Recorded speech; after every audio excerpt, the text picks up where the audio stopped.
Hey, Rick from Gas and Alley. Today we're going to show you how to replace a grill on a Buckeye truck. Buckeyes have gotten a little bit more popular. They're kind of put out at the same time as Tonka was making trucks. Got a really good cab over kind of snout style look to it. The one thing that Buckeye never did, they actually never made chrome or shiny plated grills. They always just had like this mill finish kind of grill, which darkens over time. So if you're redoing a truck, you get a nice fresh shiny paint job on it. Sometimes you don't want the old grill. Now there are some guys that'll try to buff that and polish it, but you can only put lipstick on a pig so much. So we're going to try to show you how to use new Buckeye grills that we have made here. Part number BKP001.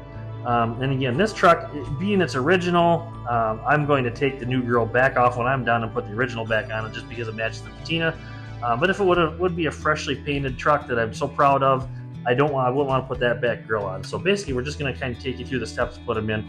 Pretty simple process with the Buckeyes, and there is a reason why a lot of times they're missing, because the design was kind of flawed to start with as an easy way for them to fall off. So I'll just kind of show you on the bottom here.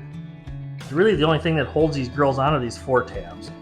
Buckeye trucks it's kind of a thinner metal that they made the grill out of, so to take it off, or if it's not already missing, basically you just get up under here and you move the tabs, straighten them out.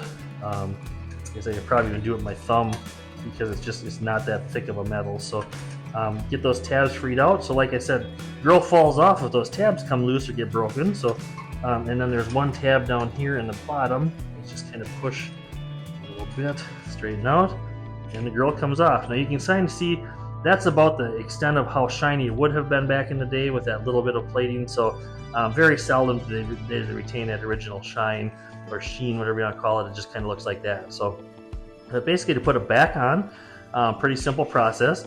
Our replacement grill has the same tabs and everything, exactly the same as the original. So start with the top one here, and you basically put that top. I'm working blind here, so let me get it. Give the blind guy working blind to start with. So basically same kind of process. Pull it, wrap it around. This one you can even do with your fingers, like I said, because it's pretty thin metal.